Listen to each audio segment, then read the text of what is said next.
अगर आप वो 5 MCQs जानना चाहते हैं जो बोर्ड के एग्जाम में बार बार आ रहे हैं तो इस वीडियो को एंड तक देखना मत भूलें। Solvent extraction is an equilibrium process and it is controlled by option A law of mass action, option B amount of the solvent used, option C distribution law, option D the amount of solute। जैसा कि हम जानते हैं कि solvent extraction process के दौरान salute अपने आप को दो सॉल्वेंट्स में डिस्ट्रीब्यूट कर लेता है विद कांस्टेंट कंसंट्रेशन रेशो और ये लॉ डिस्ट्रीब्यूशन लॉ कहलाता है, लिहाजा option C is the correct answer. Comparative rates at which the solutes move in the paper chromatography depends on option A the size of paper used, option B RF value of the solutes, option C temperature of the experiment, option D size of the chromatographic tank। Paper chromatography के दौरान जब हम सब components को अलग कर लेते हैं तो हम हर कंपोनेंट के लिए RF वैल्यू कैलकुलेट करते हैं। RF value mean retardation factor which is the ratio of distance travelled by solute over distance travelled by solvent. अगर RF वैल्यू ज़्यादा आ रही हो तो इसका मतलब है कि सल्यूट मोर सॉल्युबल है, वो ज़्यादा फार्दर मूव करेगा।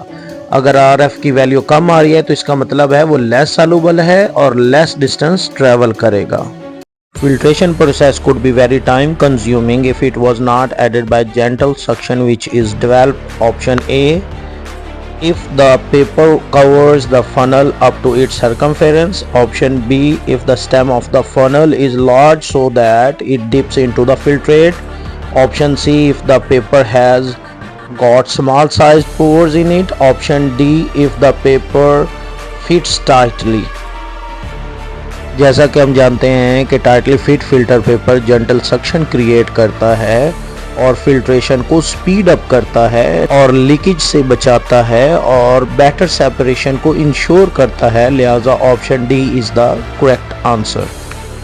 Solvent extraction method is particularly useful technique for the separation when the products to be separated are option A non-volatile or thermally unstable, option B volatile or thermally stable, option C volatile or thermally unstable, option D non-volatile or thermally stable।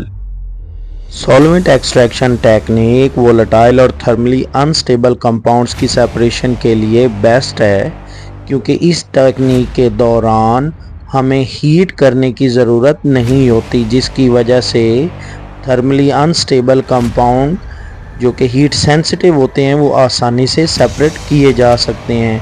और इस technique के दौरान चूँकि हम evaporation नहीं होने देते इसलिए वोलेटाइल कंपोनेंट्स भी आसानी से सेपरेट किए जा सकते हैं।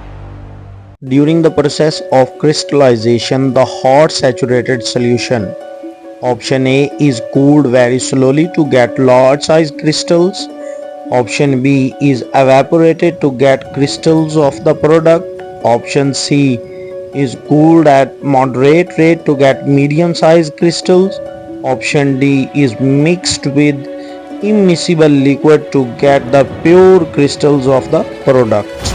जैसा कि हम जानते हैं कि स्लो कूलिंग के नतीजे में जो बड़े साइज के क्रिस्टल बनते हैं उन्हें ड्राई करना डिफ़िकल्ट होता है और फास्ट कूलिंग के दौरान जो स्मॉल साइज क्रिस्टल बनते हैं उन्हें कलेक्ट करना मुश्किल होता है, लिहाजा हम मॉडरेट लेवल की कूलिंग करते हैं ताकि मीडियम साइज़ के क्रिस्टल्स बने जिन्हें कलेक्ट करना भी आसान होता है और ड्राई करना भी आसान, लिहाजा option C is the correct answer. Thank you for watching.